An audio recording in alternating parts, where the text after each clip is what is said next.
My name is Eliza Hayes, and at 35 years old, I am the founder of an AI analytics firm worth $4.5 billion. But to my family, I was just a failure. It was 11:51 p.m. on the Tuesday before Thanksgiving when my phone lit up. A text from my father. Arthur, after the board meeting, we've agreed. Your lifestyle is a liability. You are no longer a beneficiary of the Hayes family trust. Seconds later, a heart reaction appeared. Not from my mother, from my brother, Ryan. If you have ever felt like the invisible one in your own family, let me know in the comments. And please let me know where you're listening from, as I tell you how it all came to this. I didn't cry. I didn't text back why. I just stared at the two messages on my screen. The betrayal was so cold, so efficient. It was almost impressive. My father, Arthur Hayes, the CEO of Hayes & Sons Publishing, and my brother Ryan, the VP, had just disowned me from a trust worth, at most, maybe $4 million.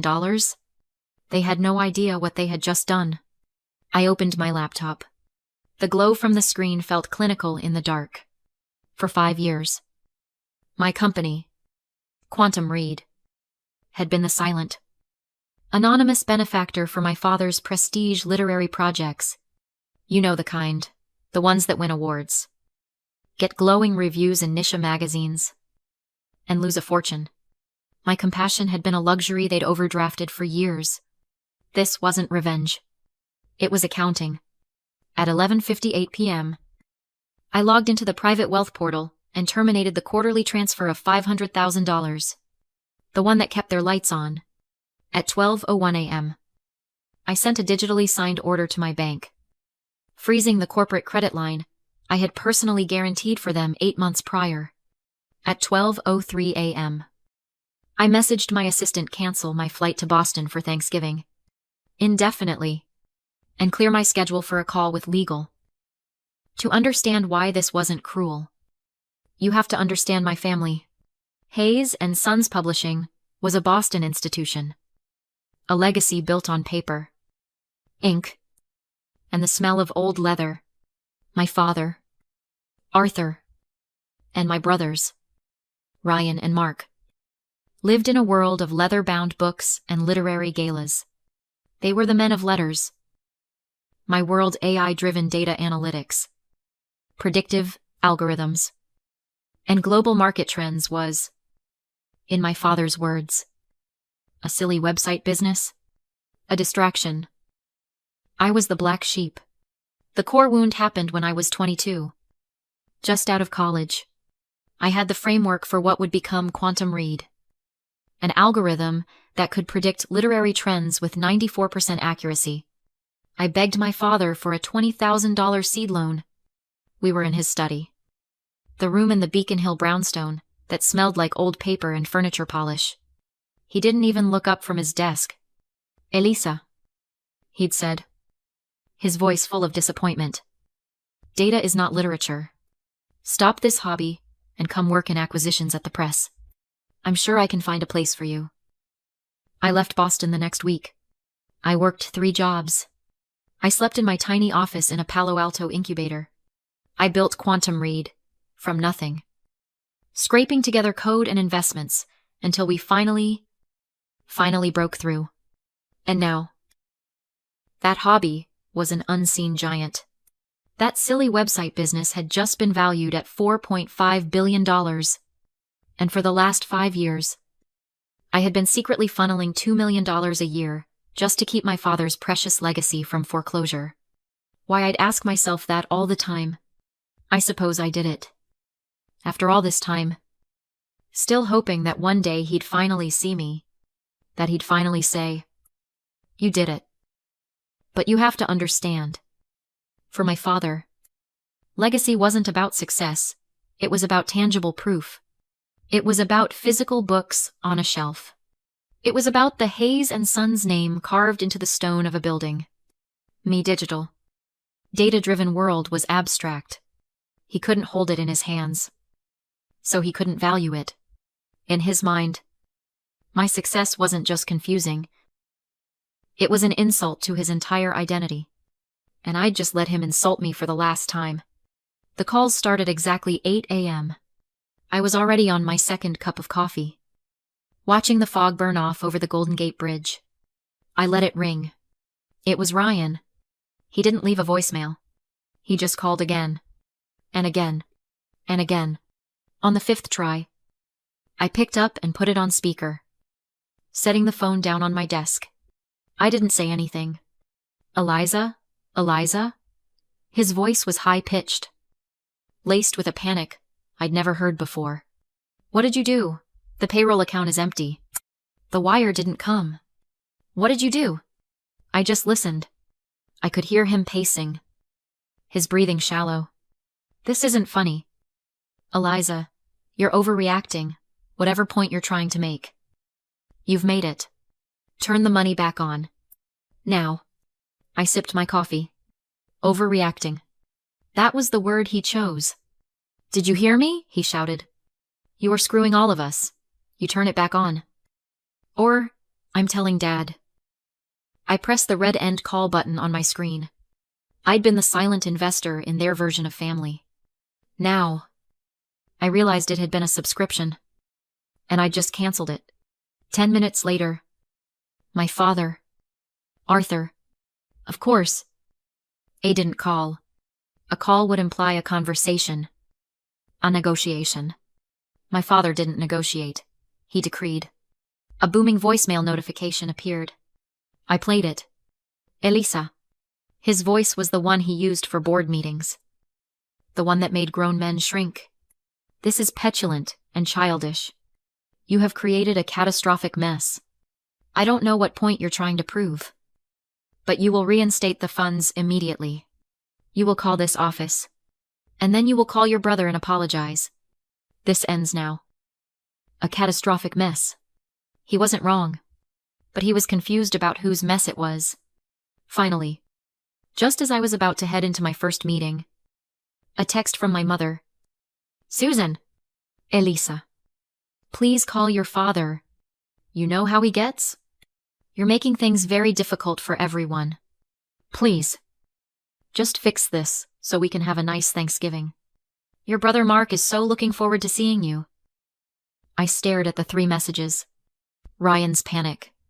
Arthur's rage. Susan's guilt. I realized something with a terrifying, cold clarity. Not a single why.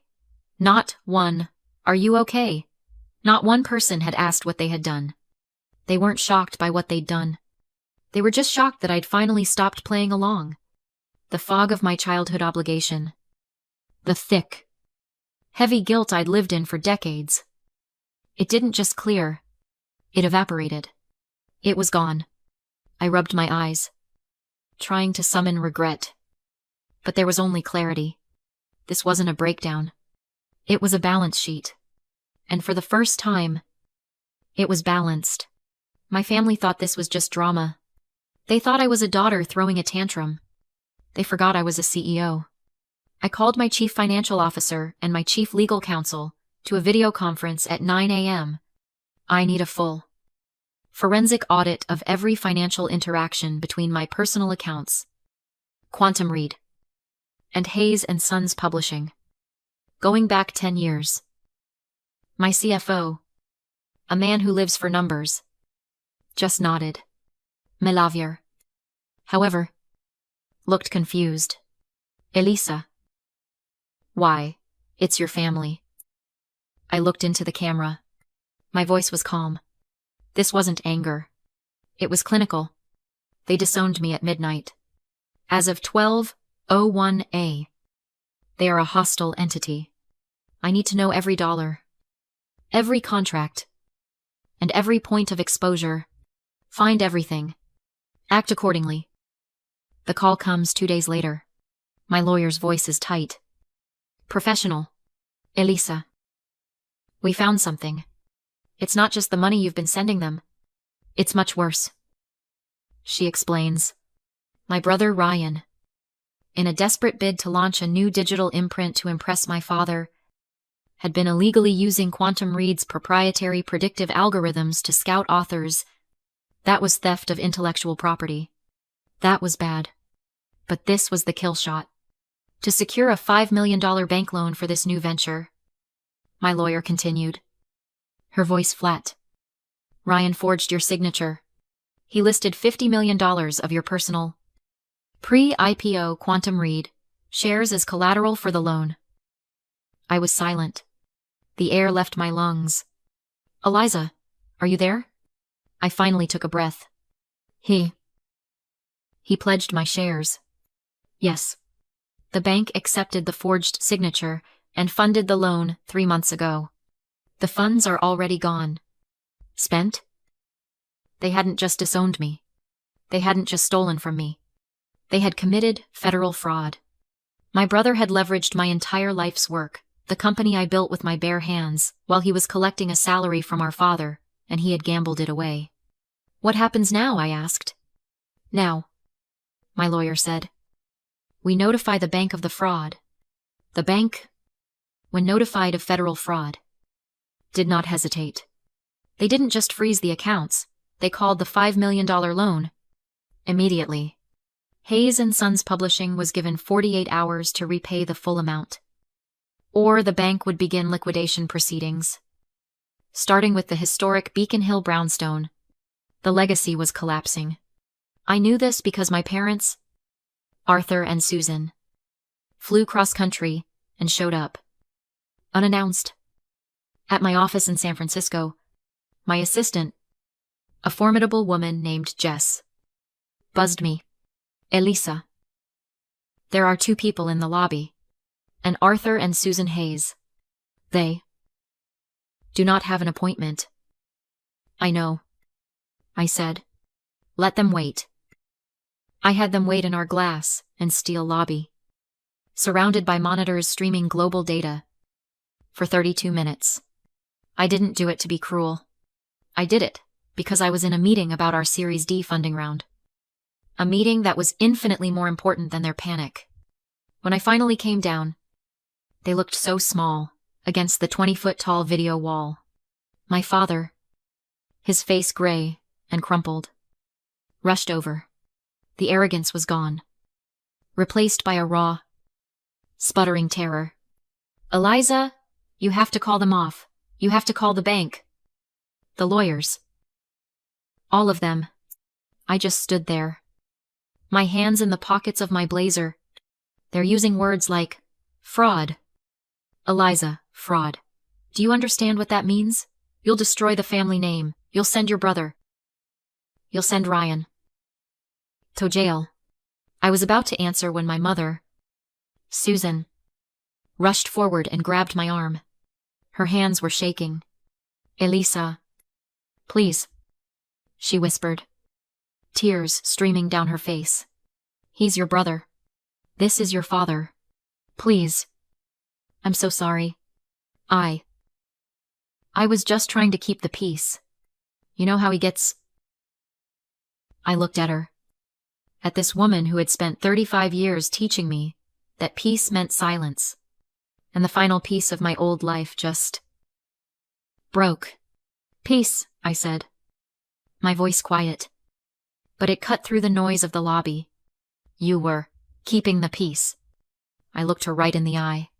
I was raised to believe that a wife supports her husband's decisions, that contradicting him publicly would undermine his authority. I was taught that the highest virtue a woman in our family could have was to be a peacemaker, to smooth over the conflicts rather than address them directly. But that silence, your silence, it came at my expense. Your peace was my silence. You stood by and watched him break me for 20 years. You stood by while he refused me $20,000. And you're standing here now while your son has stolen $50 million. That's not peace. Mom, that's complicity. She recoiled, her hand dropping from my arm as if she'd been burned. My father stared at me, his mind unable to process this new reality. The legacy, he stammered. The family. Ryan. He made a mistake. A mistake, I said. I took a step toward him. The power had finally, completely, shifted. He wasn't the patriarch in his dark, wood-paneled study anymore. He was just a terrified old man in my lobby. A mistake is a typo in a manuscript. Dad. What Ryan did was commit a felony. He forged my name on a federal document and gambled with my life's work. And you. You created the monster that told him he was entitled to it. You have to fix this. Eliza. He whispered. You're right. I said. I will. I turned back to my mother, who was sobbing. You will leave. I looked at my father. You will fly back to Boston. You will not contact me again. My lawyers will contact you with the terms of the settlement. We're done here. The legacy? He said one last time. His voice a ghost. I looked at him. My voice cold and final. The legacy you destroyed, that the moment you signed your name to that text message. My brother just put the nail in the coffin. Goodbye. Dad. I turned and walked back toward the elevators. And I didn't look back. The resolution was cold. Fast. And professional. I didn't send Ryan to jail. I didn't need to. Putting him in a cell would have been an emotional act. A flash of anger. This was a corporate takedown. My legal team drafted a settlement. It was simple. To avoid federal prosecution for fraud, my father and brothers would sign over their entire 80% stake in Hayes & Sons Publishing to me. Effective immediately.